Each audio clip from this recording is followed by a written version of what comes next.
do you think the show is a good idea? I'm torn. I'm Yeah. torn. I feel like it's too soon. The magic of the movies was that they were coming out around the same time as the books.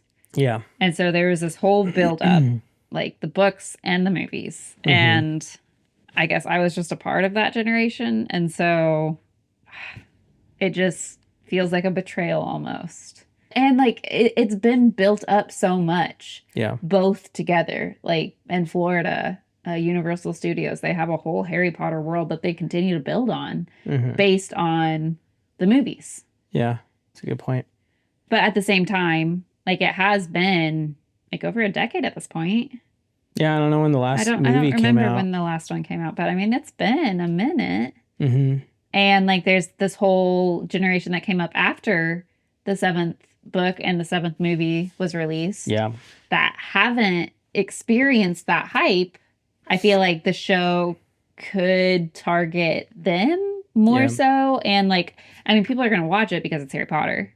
Yeah. Right. Like I'll want to watch it to see what they do with it. And like, I think that you've made the point before that like a show can do so much more detail than the books could do because there's more screen time. The movies. Or the show can do more than the movies Than the did. movies, yeah. You said the show can do more than the books. Oh, yeah. Whoops. Not what I meant. I agree with you in the on the side of our generation is the one who's going to have a tough time convincing, because to us, like Hermione or Ron is Ron. Emma Watson is Hermione. Rupert Grint is Ron. I mean, like, even Daniel Radcliffe is Harry. Yeah. Not only that, but the characters, the setting, the castle of Hogwarts, the music. I watched the first two movies before I read any of the books. So they are the characters in my mind. Yeah. So it's just it's going to be hard for our generation, I think, regardless. But I think that the show is a good idea. What I don't understand is a lot of people complaining that it's like the movies are perfect. Why change them? Why mess with them? And it's like, the movies are great. They're so good. They were done so well. But because they're movies, they couldn't, like, there's so much more that you can add to a show if it's done well. Granted, HBO could absolutely just botch the whole thing. Right. And it could be terrible and it's bad. But the potential to do even better is... I just think that in 10 years, a show would be a great idea.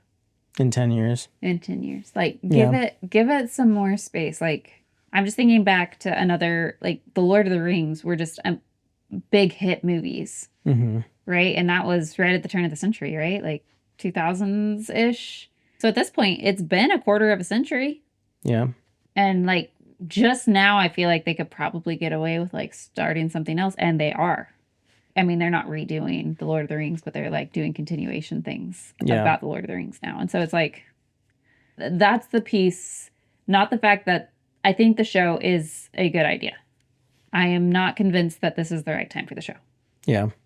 Yeah. It still feels a little too soon. Yeah. I get excited about it because it's like the things that I loved about the books. Some of the things I love about the books could potentially make it into the movies. Like the flashbacks and the fourth movie, like the getting into the detail of each of those memories in the sixth one. I have like just the explanation of Peter Pettigrew, Remus, Sirius, James, the Shrieking Shack, that whole story and dialogue between Remus, Sirius, and Harry in the Shrieking Shack. You can put all of that in there. You can add spew. Oh yeah. Yeah. But that would be so fun. And yeah, I mean, like the whole Quidditch thing. Yeah. In the fifth one. Well, there's so much, like Quidditch is so much bigger in the books than every book. And in the movies, there's like 2 or 3 of them where you have Quidditch. Yeah. And it's not that big of a deal. But in the other one, like you really... the Quidditch World Cup. Like, yeah, that too. I feel like that went really fast, yeah. Yeah. Like in the books, you could really feel for, what's his name? I forgot his first name, but Wood. Oliver Wood. You really feel for him. Never got a World Quidditch Cup. And then as soon as he leaves,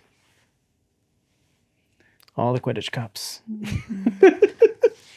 It's like, Did he not? I thought he got one. I don't think he got one. I thought he did. 'Cause every single time something happened to Harry, which happened in everyone, but they couldn't win without Harry. And then as soon as Oliver Wood left, they won without Harry every time. I thought that they wanted the third one. No, because Harry crashed in the meeting with the Hufflepuffs.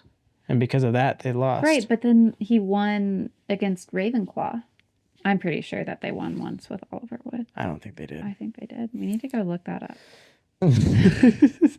The other thing is like the movies go pretty dark because they're trying to be serious, and because when the movies came out, the generation that grew up with the books is now older, and they were wanting to make it darker and more serious for that crowd.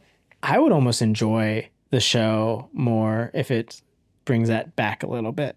It's like a little more lighthearted, because in the books there's so many like comedic relief stuff in there that is just, especially in the seventh one, like that final battle, like we were talking about it, and it's just like, for what they were trying to accomplish in the seventh movie, they just didn't have it. Like Professor McGonagall charging with a bunch of transfigured desks behind her, Right. or Neville with Professor Sprout chucking mandrakes over the wall at all the wizards. Like those kind of things, that would be so funny to see. But like in the movie, for what they were going for, that would have just completely ruined the mood. But if they make that show lighthearted enough to put that kind of stuff in there, that would be really fun, in my opinion. That would be really fun.